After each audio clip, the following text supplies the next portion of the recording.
আমার ভালো লেগেছে যে এখানকার শিক্ষকদেরকে আমি দেখেছি যে তারা ইসলাম প্র্যাকটিস করে। মাশাআল্লাহ। আমি মহিলা শিক্ষকদেরকে দেখেছি, ওনারাও হেজাবি। আলহামদুলিল্লাহ। এই যে ইংলিশ মিডিয়াম স্কুলেও আমাদের মহিলা টিচাররা তারা হেজাব পরে শিক্ষা দিচ্ছেন, এবং যারা টিচার্স আছেন তারাও দেখেছি তারা নামাজি। জি। এটার প্রভাব কিন্তু স্টুডেন্টদের উপর পড়ে। জি। এই সাইকোলজিক্যাল প্রভাবটা খুবই ইম্পর্ট্যান্ট।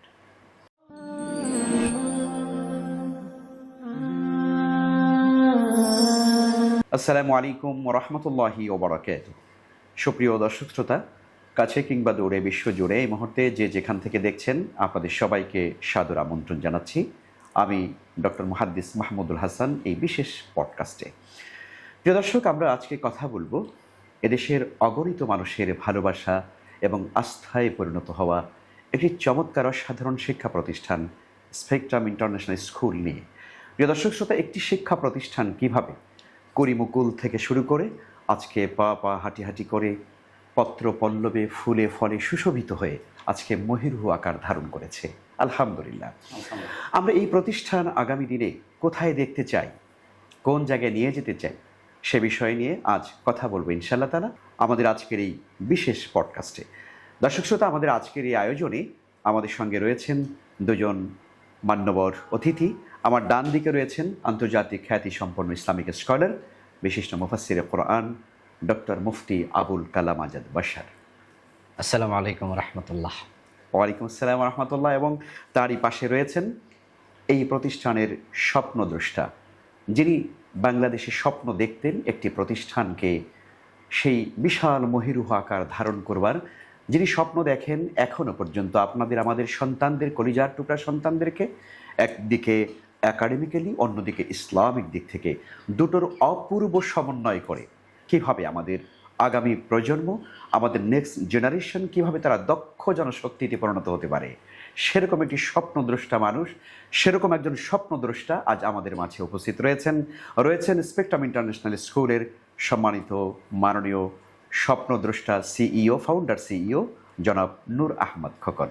আসসালামু আলাইকুম ওয়া রাহমাতুল্লাহি ওয়া বারাকাতুহু। ওয়ালাইকুম আসসালাম রহমতুল্লাহ বরকাত।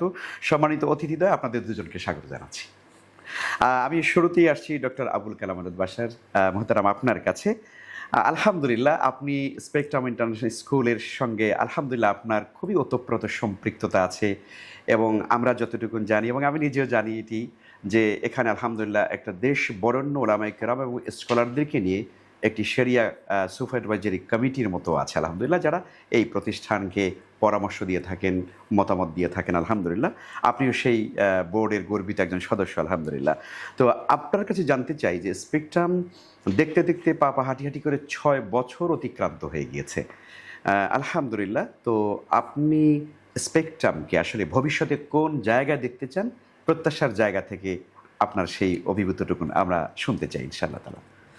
শুকরান, জাযাকুমুল্লাহ। আসলে একটি প্রতিষ্ঠান হাজারো মানুষকে তৈরি করে। আজকে এক একটি প্রতিষ্ঠানের অবদান আমরা যদি দেশ এবং দেশের বাহিরেও দেখি, যে লক্ষ কোটি মানুষকে তারা কিভাবে প্যাট্রোনাইজ করছে, এগিয়ে দিচ্ছে, এবং এক একটা প্রতিষ্ঠান তামাম দুনিয়ার এমন কিছু মানুষ তৈরি করছে যারা এক একজন লক্ষ মানুষকেই বিভিন্নভাবে সেবা দিচ্ছে। স্পেকট্রামকে আমরা চাই যে অক্সফোর্ডের মতো, হার্ভার্ডের মতো এবং বিশ্বসেরা যে প্রতিষ্ঠানগুলো আছে, জি, বিশেষ করে এর সাথে ইসলামকে যদি যোগ করে তারা এগিয়ে যায়, তাহলে এখান থেকে শুধুমাত্র কিছু শিক্ষিত মানুষই তৈরি হবে না, কিছু ভালো মানুষও তৈরি হবে আলহামদুলিল্লাহ। এবং এই স্পেকট্রাম ইন্টারন্যাশনাল স্কুল এটা আমাদের বাংলাদেশের একটি জাতীয় পর্যায়ের সেরা প্রতিষ্ঠান হবে, এবং আমরা সেখানে দেখতে চাই ইনশাআল্লাহ তাআলা। অনেক অনেক ধন্যবাদ আপনাকে। আমরা এই প্রতিষ্ঠানের যে স্বপ্নদ্রষ্টা এবং সম্মানিত সিইও যিনি আমাদের মাঝে আছেন, আপনার খুবই প্রিয় মানুষ, এবং ওনার এই স্বপ্নটাকে আলহামদুলিল্লাহ এই প্রতিষ্ঠানের মধ্য দিয়ে উনি বাস্তবায়ন করতে চান, এবং আমি নিজে ব্যক্তিগতভাবে খুবই অভিভূত আমাদের সম্মানিত সিইও মহোদয়ের কাছে। কারণ উনি সবসময় একটা জিনিসকে লালন করেন এবং বলেন যে আমরা শুধুমাত্র আধুনিক লেখাপড়া বা সায়েন্স টেকনোলজি নিয়ে আমাদের বাচ্চারা শুধুমাত্র এগোবে, ব্যাপারটা এরকম নয়, বরং তারা যদি আদর্শ মানুষ হতে চায় তাহলে তাদের ভেতরে অবশ্যই দ্বীনি জ্ঞান, তাকওয়ার জ্ঞান তাদেরকে শেখাতে হবে। সেই জায়গা থেকে আসলে আপনি আপনার মতামত যদি ব্যক্ত করেন যে আসলে একজন সিও হিসাবে আসলে তার চিন্তাটাকে আপনি কিভাবে দেখেন বা রিলেট করেন? আসলে মোহতারাম খোকন ভাইকে তো আগ থেকেই চিনি এবং উনি অনেক আগ থেকেই এই প্রতিষ্ঠান নিয়ে আমার সাথে কথা বলছেন। আপনিও ইনশাআল্লাহ বিভিন্নভাবে সম্পৃক্ত থাকছেন এবং আমাদের সাথে কথা বলছেন। এটা খুবই ভালো এবং একটি ভালো প্রতিষ্ঠানে রূপ নেওয়ার জন্য প্রতিষ্ঠাতাদের এই জাতীয় ওয়াইড চিন্তা এটা খুবই কাজে লাগবে। জি কারণ অনেক সময় একা একা অনেক কিছু হয় না।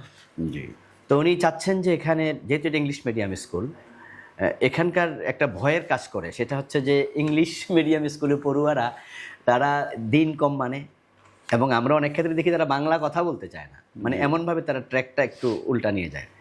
এই জন্য উনি এটা ভাবছেন যে না, কোনোভাবেই যেন এটা না হয়, জি বরং তারা ইংরেজিও শিখবে, সাথে তারা কোরআন শিখবে, হাদিস শিখবে, ইসলামী যে আইডিওলজি এটাও যেন তারা একসাথে শিখে। জি। উনার এই চিন্তাটা খুবই অ্যাপ্রিসিয়েট যোগ্য এবং আমি চাই যেন ভাই এটাকে ধরে রাখেন, এবং যদি তিনি এটা ধরে রাখতে পারেন তাহলে আমরা উপকৃত হব, জি এই জাতি উপকৃত হবে। কারণ আমরা সবার আগে মুসলিম, এরপরে কিন্তু অন্য পরিচয়। জি যদি আমরা মূলটাই হারিয়ে ফেলি, আমাদের অরিজিনটা হারিয়ে যায়, তাহলে কিন্তু বড় শিক্ষিত হতে কোনো লাভ নেই। এই জন্য উনাকে দেখে যেন অন্য অন্য ইংলিশ মিডিয়াম স্কুলগুলোও যেন বোঝে যে আমরাও ঠিক এর সাথে কোরআন হাদিস ঢুকাতে চাই, ইসলামী শিক্ষা ঢুকাতে চাই, এবং ইংলিশ মিডিয়াম শিখানোর সাথে যে কোরআন শেখানো যায়, আমার মনে হয় ভাই থেকে এটা অন্যরা নেবে ইনশাআল্লাহ। আলহামদুলিল্লাহ, ইনশাআল্লাহ। অনেক ধন্যবাদ আপনাকে, খুব সুন্দর বললেন বিষয়টি। আরেকটি ব্যাপার হলো বলতাম, বাংলাদেশের বর্তমান শিক্ষা ব্যবস্থার এই বাস্তবতার কথা যদি আপনি যেটা একটু আগেই বললেন, আমরা কিন্তু যারা অভিভাবক হিসাবে, আপনি একজন অভিভাবক, আমি একজন অভিভাবক, এবং আমাদের সিও মহোদয় তিনি নিজেও একজন অভিভাবক এবং তার বাচ্চাও কিন্তু এখানেই পড়েন। আমরা এটাও কিন্তু একটা চমৎকার ব্যাপার যে অনেক সময় অনেক সিও বা অনেক বড় বড় ব্যক্তিরা নিজেরা যে প্রতিষ্ঠানে করেন তার বাচ্চা কিন্তু সেই প্রতিষ্ঠানে পড়েন না, কিন্তু আমাদের সিও মহোদয়ের বাচ্চা কিন্তু এখানেই তারা এবং হাফেজে কোরআন হয়েছে, আলহামদুলিল্লাহ। তো আমরা গার্ডিয়ান হিসেবে, অভিভাবক হিসেবে কিন্তু আমরা চরম একটা অনিশ্চয়তার মধ্যে থাকি যে আমরা আমাদের বাচ্চাদেরকে কোন জায়গায় পড়াবো। সেই হিসাবে আপনি আমাদের গার্ডিয়ান বা অভিভাবকদের উদ্দেশ্যে যদি বলেন যে অভিভাবকরা তাদের সন্তানদের শিক্ষার ব্যাপারে স্পেকট্রামের নিশ্চয়তাটা কতটুকুন তারা পেতে পারেন, এই ব্যাপারে আপনি আসলে সরজমিনে এসে আপনি কি দেখেছেন? না, আমার ভালো লেগেছে যে এখানকার শিক্ষকদেরকে আমি দেখেছি যে তারা ইসলাম প্র্যাকটিস করে। মাশাআল্লাহ, আমি মহিলা শিক্ষকদেরকে দেখেছি, ওনারাও হেজাবি। আলহামদুলিল্লাহ। এই যে ইংলিশ মিডিয়াম স্কুলেও আমাদের মহিলা টিচাররা তারা হেজাব পরে শিক্ষা দিচ্ছেন, এবং যারা টিচার্স আছেন তারাও দেখেছি তারা নামাজি। জি এটার প্রভাব কিন্তু স্টুডেন্টদের উপর পড়ে। জি এই সাইকোলজিক্যাল প্রভাবটা খুবই ইম্পর্ট্যান্ট। যখন শিক্ষকরা এইভাবে তারা ভালো হয় এবং তারা ইসলাম নিজেরা প্র্যাকটিস করে, তখন কিন্তু বাচ্চাগুলোর ভিতরে এর প্রভাব পড়ে যায়। জি তারা এখান থেকে নামাজি হয়ে উঠবে, একসাথে ইংরেজি শিখবে, ইসলাম শিখবে। এই জন্য আমি মনে করি যে আমাদের অভিভাবকরা এই প্রতিষ্ঠানে দিতে পারেন, আলহামদুলিল্লাহ। এবং তারা যদি ভালো সন্তান চান, মুসলিম হিসাবে চান যে আমার সন্তানটা জেনারেল শিক্ষায় শিক্ষিত হোক, দুনিয়া শিক্ষায় এগিয়ে যাক, সাথে ইসলামটাকে লালন করুক, ধারণ করুক। মোহতারাম, আরেকটি বিষয় হচ্ছে যে আমরা বাংলাদেশে অনেক আসলে প্রতিষ্ঠান আছে, আমরা তো সবার মূল্যায়ন হয়তো করতে পারবো না, কিন্তু এটা তো চরম বাস্তবতা যে আমরা হয়তো অনেক ইংলিশ মিডিয়াম স্কুল দাবি করছেন তারা ইসলামিক, কিন্তু সেটার প্র্যাকটিসিং যেটা আপনি বললেন, মানে আপনি যেটা সরাসরি এখানে দেখেন বা অনুভব করেন, এই প্র্যাকটিসের জায়গাটা আসলে কতটুকুন প্রভাব ফেলে আমাদের সন্তান এবং সন্তানদের পরিবারের উপরে? এটা খুবই জরুরি যে নামের চেয়ে কাজ ফলিয়ে দেয়া। জি অনেকে আছেন কিন্তু শুধুমাত্র সাইনবোর্ড ব্যবহার করে যেন মানুষ আসে, জি জি কিন্তু এটাকে শুধুমাত্র দুনিয়া স্বার্থ হাসিলের জন্য ব্যবহার করছে, এবং তারা প্র্যাকটিসিং মুসলিম হিসাবে সন্তানদেরকে গড়ে তুলছে না। ইভেন সে শিক্ষকরাও নিজেরা অনেকে প্র্যাকটিস করেন না, এবং প্রতিষ্ঠাতারাও করেন না, জাস্ট সাইনবোর্ড। কিন্তু এখানে আমি আলহামদুলিল্লাহ আমি দেখছি যে আপনাদের ভিতরে এটা আছে, এখানকার শিক্ষকদের ভিতরে, ভাই খোকন ভাই সহ আপনারা যারা আছেন, এবং আপনি এখানে সবচেয়ে বেশি সময় দিচ্ছেন। এটা হচ্ছে সবচেয়ে বড় জায়গা যে আপনি অলওয়েজ এখানে সময় দিচ্ছেন। এর জন্য এটা একটা আশার দিক, অভিভাবকদের জন্য একটা আশার দিক। এবং এই যে আমাদের মহতারাম খোকন ভাই আপনাদের মতো স্কলারদেরকে ধরে রাখছে, আমাদেরকে মাঝে মাঝে ডাকছে, এটাই প্রমাণ করছে উনি শুধুমাত্র সাইনবোর্ড হিসেবে ব্যবহার করতে চাচ্ছেন না। এবং ওনার কাছে আমাদের এই প্রত্যাশাও থাকবে যেন এটা উনি ধরে রাখেন ভালো করে। আলহামদুলিল্লাহ, অনেক অনেক ধন্যবাদ। আমরা দর্শকদেরকে আসলে আশ্বস্ত করতে চাই, প্রিয় দর্শকবৃন্দ, আপনারা যারা আছেন এবং অভিভাবকবৃন্দ, আসলে বাংলাদেশে অনেক শিক্ষা প্রতিষ্ঠান আছে, হয়তো দাবি করছেন তারা ইসলাম প্র্যাকটিস করেন, কিন্তু বাস্তবিক আমরা বলছি ডক্টর আবুল কালাম আজাদ বাশার তিনি এদেশের নন, শুধু এদেশের গণ্ডি পড়িয়ে বিশ্ব দরবারে যার একটা চরম গ্রহণযোগ্যতা, আলহামদুলিল্লাহ পরমভাবে গ্রহণযোগ্যতা আছে। আলহামদুলিল্লাহ আমরা কিন্তু আমাদের একদম সার্বক্ষণিক তদারকি এবং অবজারভেশনে কিন্তু আমরা এই প্রতিষ্ঠানকে রেখেছি। আলহামদুলিল্লাহ কোথাও ইসলামী শরিয়ার কোনো ভায়োলেশন হচ্ছে কিনা সেটা আমরা দেখবার চেষ্টা করি। আলহামদুলিল্লাহ, তো ইনশাআল্লাহ তাআলা আপনারা সেইভাবে আশ্বস্ত হতে পারবেন আশা করছি। আপনি আগামী 5-10 বছরের মধ্যে স্পেকট্রামকে কোন জায়গায়, আপনি একটু আগে বলেছেন অবশ্য, সেটা আমি আরেকটু বলতে চাই, স্পেকট্রামকে কোন জায়গায় দেখতে চান আপনি? আমি দেখতে চাই যে যেন মানুষ স্পেকট্রামকে নিজ দায়িত্বে প্রচার করে, ঠিক আপনারা সেখানে নিয়ে যাবেন। আপনারা আর বলা লাগবে না, মানুষ যেন বলে, এবং সেটা সম্ভব। আপনাদের এখানে তো অসংখ্য স্টুডেন্ট আছে, যদি স্টুডেন্টদেরকে আপনারা সেভাবেই বড় করতে পারেন, তাদের দিতে পারেন, আসলে ফুল ফুটলে ভ্রমরকে আর ডাকা লাগে না, তখন ভ্রমর কিন্তু নিজ দায়িত্বে আসে। তো যেহেতু আপনার প্রতিষ্ঠানের বয়স অলরেডি 6 বছর চলছে, আমরা চাইবো যে এখানকার স্টুডেন্টরাই যেন দাওয়াতি কাজ করে, এখানকার অভিভাবকরাই যেন মানুষকে বলে, এবং সেটা হচ্ছে, এবং সেটা আপনারা করছেন। যদি এটা হয় তাহলে অবশ্যই স্পেকট্রাম জাতীয় পর্যায়ে পৌঁছে যাবে এবং তার প্রভাব আন্তর্জাতিক পর্যায়ে ছড়িয়ে পড়বে। আমরা অনেক অনেক ধন্যবাদ আপনাকে ডক্টর আবুল কালাম আজাদ বাশার। আমরা এই পর্যায়ে আসছি আমাদের সম্মানিত সিইও। আমাদের মাঝে আজকে সম্মানিত অতিথি হিসাবে আরও রয়েছেন আমাদের স্বপ্নের প্রতিষ্ঠান স্পেকট্রাম ইন্টারন্যাশনাল স্কুলের সম্মানিত স্বপ্নদ্রষ্টা ফাউন্ডার সিইও জনাব নূর আহমদ খোকন। স্যার আপনার কাছে আমি আসছি। আসলে আমরা যেখানে ডক্টর আবুল কালাম আজাদ বাশার স্যারের কাছ থেকে তার সর্বশেষ যেই বক্তব্য আমরা শুনলাম, সেখান থেকে আপনার কাছ থেকে আমি আসতে চাই। বর্তমানে গার্ডিয়ানরা, অভিভাবকরা তার একটা ভালো প্রতিষ্ঠান তারা খোঁজে, এবং আমিও খুঁজি, আমরা সবাই খুঁজি যে আমার বাচ্চাটা কোন জায়গায় পড়ালে সে একদিকে যেমন একাডেমিক্যালি সে ভালো হবে, অন্যদিকে সে মোরালিটির দিক থেকেও সে যেন সফল হতে পারে। তো এই জায়গা থেকে আসলে স্পেকট্রাম আপনি প্রতিষ্ঠা করেছেন, স্বপ্ন দেখেছেন, এবং আপনার হাত ধরে এই প্রতিষ্ঠান এখন ধীরে ধীরে এগিয়ে যাচ্ছে। আপনি কতটুকুন সফল হতে পেরেছেন বলে মনে করছেন? আলহামদুলিল্লাহ, সালাতু ওয়াসসালামু আলা রাসূলিল কারীম ওয়া আলিহি ওয়া সাহবিহি আজমাইন। আপনাদেরকে ধন্যবাদ জানাচ্ছি আমার শায়েখ, প্রিয় শায়েখ ডক্টর আবুল কালাম আজাদ বাশার সাহেব। আসলে একটা স্কুলের সফলতা ব্যর্থতা নির্ভর করে আমি মনে করি কারিকুলাম বলতে আমরা নর্মালি বই খাতা বুঝি, আসলে এটা বই খাতা না, এটা একটা গোল। আপনি আপনার সন্তানকে আপনি কী হিসেবে দেখতে চাচ্ছেন, কোন পর্যায়ে দেখতে চাচ্ছেন। যদি আপনি সন্তানকে ডাক্তার চিন্তা করেন, তাহলে তো তাকে কমার্স পড়িয়ে কোনো লাভ নাই, তাকে আপনি সায়েন্সই পড়াইতে হবে। আমাদের একটা গাইডিয়ানদের, আমি আমার এই পর্যায়ে থেকে আমি একটা জিনিস বুঝছি, আমাদের গাইডিয়ানদের সিলেকশনের মধ্যে একটা প্রবলেম আমি দেখি। সেটা হচ্ছে আমি আমার সন্তানকে কি চাই। স্পেকট্রাম 2020 সালে প্রতিষ্ঠিত হয়েছে স্পেকট্রাম ইন্টারন্যাশনাল স্কুল ব্র্যান্ডিংয়ে নামে। পরবর্তী পর্যায়ে আমরা এই গাইডিয়ানদের অভাবটা আমরা ফিল করতে পেরেছি বিদায় স্কুল অফ ইন্টিগ্রেটেড থটস নামে একটা কারিকুলাম চিন্তা করে আমরা একটা প্রজেক্ট চালু করেছি, যেখানে আমাদের গবেষণা, আমাদের শায়েখদের গবেষণা, আমরা একটা কারিকুলামকে মূলত সেট করছি, যেটা আমরা আলহামদুলিল্লাহ আমাদের গাইডিয়ানরা খুব ভালোভাবে নিচ্ছে। আপনার সাথে যদি আমি একটা শেয়ার করি, সেটা হচ্ছে যে আপনি স্পেকট্রামে অনেকেই আসে, যে দেখা যাচ্ছে প্লে নার্সারি কেজি 1-এ এসে সে বলতেছে আমার ছেলে তো পড়ছে, সে কোরআন পড়তে পারছে না, সে এটা করতে পারছে না।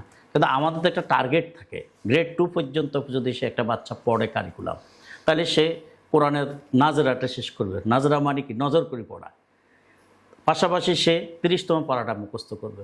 এখন কোনো কারণে নার্সারিতে বাচ্চা সূরা ফাতিহা বা সূরা কাউসারটা শিখতে পারলো না, সে তো 30তম পারাটাকে গ্রেড 2-এ কমপ্লিট করবে, তার বয়সের কারণে হোক বা একটু দেরিতে কথা বলার কারণে হোক। এই জায়গাটাতে আমরা একটা সেট আপ তৈরি করছি, গ্রেড 2 পর্যন্ত সে কতটুকু পড়বে, যে মিনিমাম গ্রেড 2 পর্যন্ত সে রিডিং, রাইটিং, লিসেনিং, স্পিকিংটা তার ক্লিয়ার থাকবে। অনুরূপভাবে বাংলাটাও সে সমান তালে চালিয়ে যাবে। আবার গ্রেড 7 পর্যন্ত যদি আমরা বাচ্চাদেরকে নিয়ে আমাদের একটা চিন্তা আছে, সে 3 থেকে 7 পর্যন্ত সে তার বেসিক যে নলেজটা, ও লেভেলের জন্য প্রস্তুতিটা, তার যে এক্সামের জন্য যে প্রস্তুতিটা, এবং কোরআনের যে তর্জুমাটা শেখার জন্য, এবং কোরআনের কিছু সিলেক্টেড সূরা আমরা নির্ধারণ করেছি। টোটাল মিলে আমরা একটা কারিকুলাম ডেভেলপ করেছি। এই কারিকুলামটা আকৃষ্ট করবে, আমি মনে করি একটা বাচ্চা, একটা গার্ডিয়ান তার সন্তানকে কোন পর্যায়ে দেখতে চায়। এই জন্য স্পেকট্রাম আমি মনে করি যে এটা গুরুত্বপূর্ণ জায়গা বর্তমান সময়। অনেক ধন্যবাদ আপনাকে। আপনি টোটাল আসলে স্পেকট্রামের উপরে একটা সিনপসিস আপনি আমাদের দর্শকদেরকে জি, জি। জানালেন। আমার মনে হয় যে আমাদের অভিভাবকরা তারা এই আলোচনা শুনে তারা একটা সিদ্ধান্তে পৌঁছাতে পারবেন ইনশাআল্লাহ তাআলা। তো আপনি এই প্রতিষ্ঠানের ফাউন্ডার সিইও হিসাবে আসলে আমরা তো বাংলাদেশে দেখি অনেক প্রতিষ্ঠান আছে, অনেক নামকরা বিখ্যাত বিখ্যাত প্রতিষ্ঠান আছে। তার মধ্যে স্পেকট্রাম আবার কেন হলো? আর একজন গার্ডিয়ান হিসেবে, অভিভাবক হিসেবে তার বাচ্চাকে এই প্রতিষ্ঠানে বা কেনই বা ভর্তি করবে? আপনি কি বলবেন? আসলে আপনি শুরুতে পরিচয় দিয়েছেন, আমি একজন শুধু প্রতিষ্ঠাতা না, আমি একজন গাইডিয়ানও। আমি আমার ছেলেকে পড়াইতে যে বিভিন্ন কারিকুলাম, বিভিন্ন স্কুল ভিজিট করেছি, দেশে বিদেশে অনেক কিছুই খুঁজে দেখেছি। দিন শেষে আমার কাছে মনে হচ্ছে আমি যেভাবে চাচ্ছি সেভাবে হচ্ছে না। তো সেই হিসাবে স্পেকট্রামটা আমরা চিন্তা করেছি এবং স্পেকট্রামের আগামী 5 বছরে বিশেষ করে আমরা একযোগ পূর্তি হবে আমার 2032 সালে। ওইটাকে বেস করে আমরা চিন্তা করছি শুধুমাত্র পড়ালেখা জানলে হবে না, যেহেতু সামনে আমাদের রেজাল্ট একটা বড় ফ্যাক্টর কাজ করে। সেই হিসাবে আমরা এর মধ্যে আমাদের 2-3টা batch O level, A level শেষ করবে। এটার মাধ্যমে আমরা ভালো চেষ্টা করছি দেশ সারা বা ভালো রেজাল্ট করার জন্য। পাশাপাশি আমরা তাদের বেসিক যে নলেজ, ঈমান, আকীদা, তাদের আমল ইত্যাদি বিষয় যাতে সে নিজের ব্যাপারে সচেতন থাকে, সে জায়গাটা আমি ডেভেলপ করতে চাচ্ছি বিদায় আমরা মনে করি আমরা আস্তে জায়গায় এখানে আমি ব্যক্তিগতভাবে পাচ্ছি এবং আমার সাথে আমাদের গার্ডিয়ানরাও এটা পাচ্ছে। আলহামদুলিল্লাহ, অনেক ধন্যবাদ আপনাকে অসাধারণ এই মতামতের জন্য। আপনাকে শুকরিয়া জানাচ্ছি এবং ডক্টর আবুল কালাম আজাদ বাশার আপনাকেও ধন্যবাদ জানাচ্ছি ইনশাআল্লাহ।